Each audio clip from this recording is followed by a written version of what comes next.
ಮೊಟ್ಟೆ ಖರೀದಿ ವಿಚಾರಕ್ಕೆ ಅನ್ಯ ಕೋಮಿನ ಯುವಕನಿಂದ ಹಲ್ಲೆ.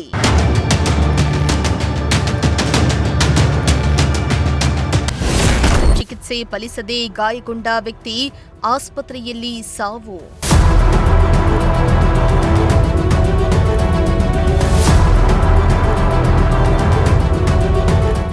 ಮೊಟ್ಟೆ ಖರೀದಿಸಿದ ಬಳಿಕ ಹಣ ವಾಪಸ್ ನೀಡುವ ವಿಚಾರಕ್ಕೆ ಉಂಟಾದ ಜಗಳ ವಿಕೋಪಕ್ಕೆ ತಿರುಗಿ ಅಂಗಡಿ ವ್ಯಾಪಾರಿ ಮೇಲೆ ಹಲ್ಲೆ ನಡೆದಿದ್ದು, ಗಾಯಗೊಂಡ ವ್ಯಾಪಾರಿ ಚಿಕಿತ್ಸೆ ಫಲಕಾರಿಯಾಗದೆ ಸಾವನ್ನಪ್ಪಿರುವ ಘಟನೆ ಹಾವೇರಿ ಜಿಲ್ಲೆಯ ರಟ್ಟಿಹಳ್ಳಿಯಲ್ಲಿ ನಡೆದಿದೆ.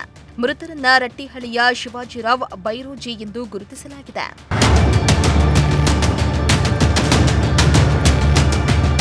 ಕಳೆದ ರಾತ್ರಿ ಶಿವಾಜಿರಾವ್ ಅವರ ಪುತ್ರ ಭರತ್ ಬೈರೋಜಿ ನಡೆಸ್ತಾ ಇದ್ದ ಅಂಗಡಿಗೆ ಅನ್ಯ ಕೋಮಿನ ಯುವಕರು ಮೊಟ್ಟೆ ಖರೀದಿಸಲು ಬಂದಿದ್ದು, ಈ ವೇಳೆ ನಾವು 500 ರೂಪಾಯಿ ನೀಡಿದ್ದೇವೆ ಎಂದು ಹೇಳಿದ್ದಾರೆ. ಆದರೆ ಭರತ್ ನೀವು 100 ರೂಪಾಯಿ ಮಾತ್ರ ನೀಡಿರುವುದು ಎಂದಿದ್ದಾರೆ. ಇದರಿಂದ ಇಬ್ಬರ ಮಧ್ಯೆ ಮಾತಿನ ಚಕಮಕಿ ಉಂಟಾಗಿ ಅಂಗಡಿ ಮಾಲೀಕ ಭರತ್ ಮೇಲೆ ಹಲ್ಲೆ ನಡೆಸಿದ್ದಾರೆ. ಇನ್ನು ಜಗಳ ಬಿಡಿಸಲು ಬಂದ ಶಿವಾಜಿರಾವ್ ಅವರ ಮೇಲೂ ಕಲ್ಲಿನಿಂದ ಆರೋಪಿಗಳು ಹಲ್ಲೆ ಮಾಡಿದ್ದು, ಗಂಭೀರವಾಗಿ ಗಾಯಗೊಂಡಿದ್ದ ಶಿವಾಜಿರಾವ್ ಅವರನ್ನ ಆಸ್ಪತ್ರೆಗೆ ದಾಖಲಿಸಲಾಗಿದ್ರೂ ಕೂಡ ಚಿಕಿತ್ಸೆ ಫಲಕಾರಿಯಾಗದೆ ಆಸ್ಪತ್ರೆಯಲ್ಲಿ ಮೃತಪಟ್ಟಿದ್ದಾರೆ. ಇವತ್ತು ಸಂಜೆ 7 ಗಂಟೆ ಸುಮಾರಿಗೆ ರಟ್ಟಿಹಳ್ಳಿ ಪೊಲೀಸ್ ಸ್ಟೇಷನ್ ರಟ್ಟಿಹಳ್ಳಿ ಪಟ್ಟಣದಲ್ಲಿ ಗೂಡಂಗಡಿ ಹತ್ರ ಒಂದು ಗಲಾಟೆ ಆಗಿದೆ. ಗೂಡಂಗಡಿ ಇಟ್ಕೊಂಡಿರ್ತಕ್ಕಂಥ ಶಿವಾಜಿರಾವು ಮತ್ತು ಅವ್ರ ಮಗ ಅಂಗಡಿಯಲ್ಲಿರುವಾಗ ಮೊಟ್ಟೆ ತಗೊಳ್ಳೋ ವಿಚಾರದಲ್ಲಿ 100 ರೂಪಾಯಿ ಕೊಟ್ಟಿದ್ದೀನಿ ಅಂತ ಇವರು 500 ರೂಪಾಯಿ ಕೊಟ್ಟಿದ್ದೀನಿ ಅಂತ ಅವರು 100 ರೂಪಾಯಿ ಅಷ್ಟೇ ಕೊಟ್ಟಿದ್ದೀವಿ ಅಂತೇಳಿ ಆ ವಿಚಾರಕ್ಕೆ ಇಬ್ಬರು ಮಧ್ಯೆ ತಳ್ಳಾಟಾಗಿ ಅವರು ಶಿವಾಜಿರಾವ್ ಅನ್ನೋರು ಅವ್ರನ್ನ ಆಸ್ಪತ್ರೆಗೆ ಸೇರಿಸುವ ಮಾರ್ಗ ಮಧ್ಯೆ ಬೇಕಾಗಿದ್ದಾರೆ. ಆಸ್ಪತ್ರೆಗೆ ಹೋಗುವಷ್ಟೊತ್ತಿಗೆ ನಮಗೆ ಗೊತ್ತಾಯಿತು, ಆಸ್ಪತ್ರೆಗೆ ಭೇಟಿ ಮಾಡಿದಾಗ ಬ್ರಾಡ್ ಡೆತ್ ಅಂತ ಹೇಳಿದ್ರು.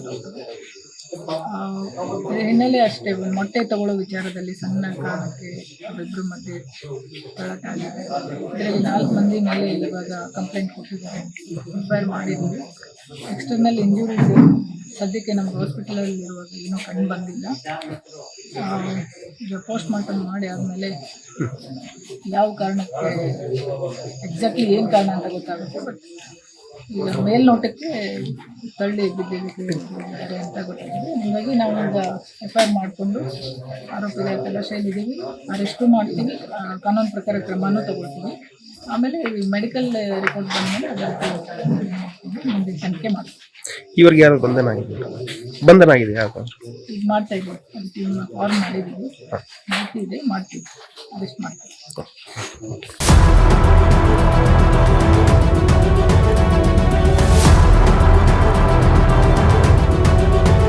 ಇನ್ನು ಘಟನೆಯ ಬಳಿಕ ರಟ್ಟಿಹಳ್ಳಿ ಪಟ್ಟಣದಲ್ಲಿ ಕೆಲಕಾಲ ಉದ್ವಿಗ್ನ ವಾತಾವರಣ ನಿರ್ಮಾಣವಾಗಿದ್ದು, ಮುಂಜಾಗ್ರತಾ ಕ್ರಮವಾಗಿ ಬಿಗಿ ಪೊಲೀಸ್ ಬಂದೋಬಸ್ತನ್ನ ಕೈಗೊಳ್ಳಲಾಗಿದೆ. ಇನ್ನು ಘಟನಾ ಸ್ಥಳಕ್ಕೆ ಪೊಲೀಸ್ ಹಿರಿಯ ಅಧಿಕಾರಿಗಳು ಭೇಟಿಯನ್ನ ನೀಡಿ ಪರಿಶೀಲನೆಯನ್ನ ನಡೆಸಿದ್ದಾರೆ. ಸದ್ಯ ಪ್ರಕರಣಕ್ಕೆ ಸಂಬಂಧಿಸಿದಂತೆ 3 ಆರೋಪಿಗಳನ್ನ ಪೊಲೀಸರು ವಶಕ್ಕೆ ಪಡೆದಿದ್ದು ತನಿಖೆಯನ್ನ ಮುಂದುವರೆಸಿದ್ದಾರೆ.